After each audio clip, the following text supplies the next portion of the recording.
Bilirsiniz, məni tibbdə ən çox nə heyrətləndirir? İnsan aylarla diz ağrısı çəkir, ağrı kəsiciləri ovuc-ovuc içir, kompreslər edir, filan məlhəm kömək edir söhbətlərinə inanır, amma həkimə getmir. Və nəhayət gələndə görürük ki, problem artıq gec mərhələyə keçib. Halbuki erkən mərhələdə çox şeyi dayandırmaq mümkün olur. Bu videoda mən sizə çox sadə bir şey öyrədəcəm. Bel və diz ağrısında hansı hallarda evdə özün kömək edə bilərsən, hansı hallarda isə vaxt itirmədən həkimə getmək lazımdır. Və videonun sonunda bir sadə test göstərəcəm. İndi elə olduğun yerdə edə biləcəksən və anlayacaqsan. Belində real problem var, yoxsa sadəcə əzələ gərginliyidir. Mən doktor Azərəm. Gəlin başlayaq. Əvvəl dizdən başlayaq, çünki ən çox şikayət buradan gəlir. Çox adam düşünür ki, diz ağrısı demək mütləq artroz deməkdir. Yaş keçir, qığırdaq yeyilir. Bu cümləni mən hər gün eşidirəm. Amma həqiqət budur. Orta yaşda diz ağrılarının böyük hissəsi qığırdaqdan yox, biomexanikadan başlayır. Məsələn, insan daha çox yeriməyə başlayır, addım sayı artır, amma ayaq içəriyə çökür. Diz hər addımda içəri dönür. Gündə minlərlə belə yanlış addım, bağları gərir, iltihab yaradır, diz oynayır və ağrı başlayır. Belə vəziyyətdə bəzən bahalı iynələr yox, sadəcə düzgün içlik və bir-iki düzgün məşq möcüzə edir. İkinci çox rast gəlinən səbəb budun yan tərəfi boyunca gedən bağın iltihabıdır. Əlamət çox tipikdir. Ağrı dizin xarici tərəfində olur, pilləkənlə çıxanda və qaçanda artır. Üçüncü səbəb isə daha ciddi ola bilər. Menisk. Menisk zədəsində adətən bunlar olur. Dizdə çıt səsi və ya xırçıldama, bəzən kilidlənmə, diz birdən bloklanır, tam açılıb bağlanmır və ağrı çox konkret bir xəttdə, iç və ya çöl oynaq aralığında olur. Əgər bunlardan ikisi varsa, uzatma. Burada rentgen yox, adətən digər müayinə lazım olur, çünki meniski rentgen göstərmir. İndi deyək ki, diz ağrısı yeni başlayıb, ciddi travma yoxdur. Birinci prinsip, nisbi istirahət, yəni tam yatmaq yox. Ağrı verən yükü azaldırsan, amma dizini tam hərəkətsiz qoymursan. İkinci, ilk günlərdə soyuq tətbiq kömək edə bilər, amma heç vaxt birbaşa dəriyə yox, araya parça ilə.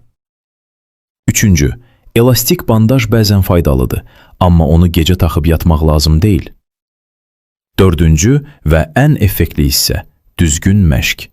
Bu yaşlarda diz ağrısının ən böyük səbəblərindən biri budun ön əzələlərinin, xüsusilə diz qapağını stabil saxlayan hissəsinin zəifliyidir. Çox sadə məşq. Oturursan, dizin altına bükülü dəsmal qoyursan, ayağı yavaş-yavaş düzəldirsən, son nöqtədə bud əzələsini sıxırsan və bir neçə saniyə saxlayırsan. Bunu hər gün etsən, çox adamda bir həftə içində azalma başlayır. Beşinci, ayaqqabıya bax. Köhnə, əzilmiş taban, qeyri-sabit altlıq dizə yükü artırır. Əgər 2 həftə bu rejimlə ağrı yarıya enmirsə, bu artıq siqnaldır. İndi keçək bel ağrısına. Burada əsas məsələ, bəzi əlamətlər var ki, evdə məşq edim keçər demək olmaz. Birinci, qırmızı bayraq. Ağrı ayağa gedir və dizdən aşağı düşür. Üstəlik keymə, iynələnmə və ya ayaqda zəiflik var. İkinci, sidik və ya nəcisə nəzarətdə problem və ya aralıq nahiyəsində keymə. Bu təcili vəziyyətdir. Üçüncü, gecə ağrısı, istirahətdə keçməyən ağrı, üstəlik səbəbsiz arıqlama, hərarət, gecə tərləməsi. Dördüncü, travmadan sonra kəskin ağrı, xüsusilə osteoporoz riski olanlarda. Bu hallarda vaxt itirmə.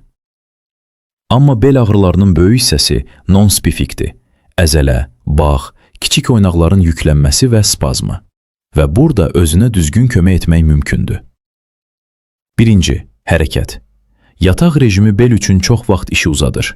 Ağıllı hərəkət bərpanı sürətləndirir. Ağıllı hərəkət nədir? Gündə bir neçə dəfə rahat templə qısa gəzinti. Su idmanı çox yaxşıdır, çünki onurğanı yüngülləşdirir. Nə olmaz? Kəskin burulmalar, ağırlıqla əyilmə, ağrıya baxmayaraq güclə məşq. İkinci, ağrını idarə etmək. Ağrını dişimlə sıxım deyib dözmək də doğru deyil, çünki spazm artır və bərpa gecikir. Amma dərmanı da nəzarətsiz içmək olmaz. 3. Soyuq və ya istilik. Kəskin yeni ağrıda əvvəl soyuq, sonra quru istilik əzəlləri rahatladı. 4. Ən sadə 2 hərəkət. Birincisi, bel üçün yumşaq uzanma mövqeyi, uşaq pozası kimi. İkincisi, arxası üstə uzanıb dizləri sinəyə yumşaq çəkmək. Bunlar uzun müddətli effekt verir. Gəlin sərhəddi çox aydın deyək. Evdə sınaya bilərsən, əgər ağrı yeni başlayıb, orta səviyyədədir, yuxunu pozmur, keymə zəifliyi yoxdur, hərarət, arıqlama, gecə tərləməsi yoxdur və ağrı istirahətdə azalır. Həkimə getməlisən əgər. 2 həftəyə ciddi yaxşılaşma yoxdur. Travmadan sonra başlayıb. Ayaqlarda zəiflik keymə var, gecə ağrısı var və ya yaşın böyükdür və bu ilk belə epizoddur. İndi vəd etdiyim sadə test. Düz dayan. Ayaqlar çiynində. Yavaş-yavaş önə əyil, rahat olduğun yerə qədər. Ağrı necə dəyişdi? Artdı, azaldı, yoxsa eyni qaldı? Sonra düzəl və yavaş-yavaş arxaya əyil, belinə dəstək ver. Yenə ağrı necə dəyişdi? Əgər önə əyiləndə daha çox artırsa, çox vaxt arxa zəncir və ya disk tərəfi yük alır. Əgər arxaya əyiləndə artırsa, başqa strukturlar daha çox yüklənə bilər. Əgər hər iki istiqamətdə eyni dərəcədə artırsa və ya qəribədirsə, daha detallı baxmaq lazımdır. Və ən vacib mesaj, diz və bel ağrısı həmişə qocaldım demək deyil. Çox vaxt bu, zəif əzələ, yanlış yük, yanlış biomexanikadır və düzəltmək olur. Amma qırmızı bayraqlar varsa, uzatma. Mən doktor Azərəm. Növbəti videoda çox insanın etdiyini, amma demək olar ki, heç kimin düzgün başa düşmədiyi bir mövzu haqqında danışacağım. 40 yaşdan sonra niyə bir çox pəhrizlər demək olar ki, nəticə vermir və arıqlamaq istəyən insanların etdiyi ən böyük səhv nədir? Bu mövzuda çox vacib bir məqam var ki, əksər insanlar onu ümumiyyətlə nəzərə almırlar. Məhz buna görə də aylarla pəhriz saxlasalar belə, nəticə ya çox zəif olur, ya da ümumiyyətlə olmur. Növbəti videoda bunu tibbi baxımdan sadə və aydın şəkildə izah edəcəm. Sağ olun, salamat qalın.